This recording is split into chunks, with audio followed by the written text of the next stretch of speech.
Bonjour, c'est Alistair Cablan de l'association Juristes Chrétiens pour tous. Aujourd'hui, je vous parlerai d'un thème très intéressant. Voici un exemple de l'aide pour saisir le tribunal du travail. L'aide pour saisir le tribunal du travail. Je vous montre comment on procède.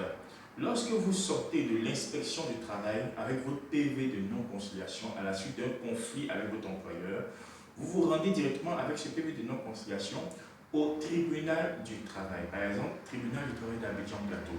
Mais quand vous vous rendez là-bas, on vous dit non, monsieur, adressez une requête à madame la présidente du tribunal d'Abidjan, tribunal du travail d'Abidjan-Plateau. Et vous ne savez pas faire la requête. Vous vous demandez comment on fait cette requête-là. Et c'est là que vous appelez plusieurs personnes pour savoir comment il faut faire cette requête. Or que cette requête est très importante. Parce que si vous n'avez pas mentionné des faits, le juge ne va pas se prononcer sur ce que vous n'avez pas mentionné.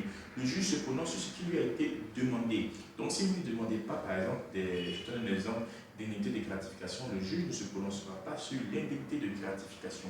Voilà pourquoi il est important de savoir comment il faut faire cette requête. Je vous montre ici un exemple de requête.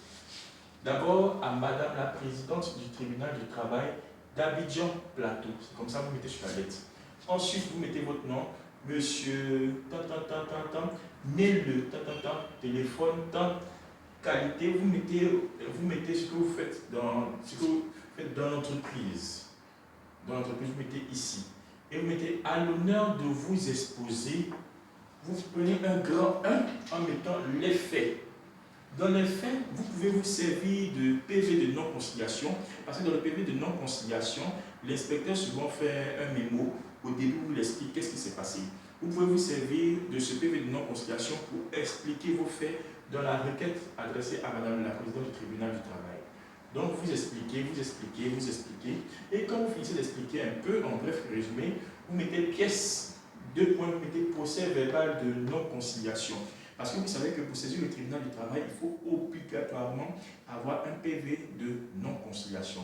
Donc, après avoir résumé les faits un peu, vous mettez pièce, procès verbal de non-conciliation, puis vous mettez pièce jointe, procès verbal de non-conciliation, que vous joignez derrière la requête. L'original, je précise. Ensuite, vous mettez un grand 2, les sommes dues. Les sommes dues, souvent dans le PV de non-conciliation, il n'y a pas... Souvent, les calculs ne sont pas très souvent bien calculés. Donc, ce que vous allez faire, d'abord dans les sommes dues, vous mettez grand 1, petit 1, les droits légaux. Vous mettez tout ce que vous connaissez comme droits légaux. Vous demandez indemnité de licenciement, indemnité de gratification, congé, préavis.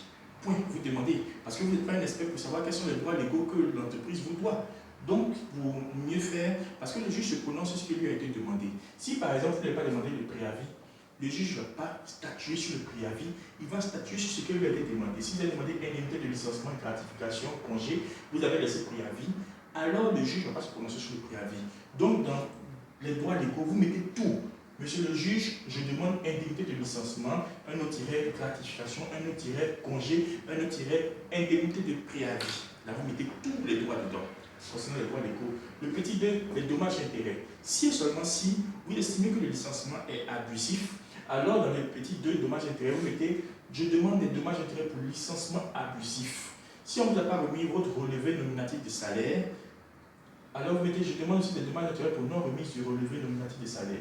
Si on ne vous a pas donné votre certificat de travail, vous dites un autre encore, je demande des dommages et intérêts pour non remise du certificat de travail. Et si on ne vous a pas remis, on ne vous paye pas avec des bulletins de salaire, vous mettez encore un autre tiret, demande de dommages et intérêts pour non-paiement avec bulletin de paie. Mais très souvent, le non-paiement avec bulletin de paie, les dommages et intérêts ne sont pas accordés par le tribunal parce qu'il faut montrer très souvent que vous avez subi un préjudice du fait qu'on ne vous paye pas avec un bulletin de salaire. Ensuite, la phrase que j'aime tellement bien, le petit 3, le grand 3, excusez-moi, ordonner l'exécution provisoire de la décision ou ordonner l'exécution provisoire. Vous savez, c'est la phrase qui est très importante. Pourquoi? Parce que quand vous gagnez au tribunal du travail, le type fait appel de la décision.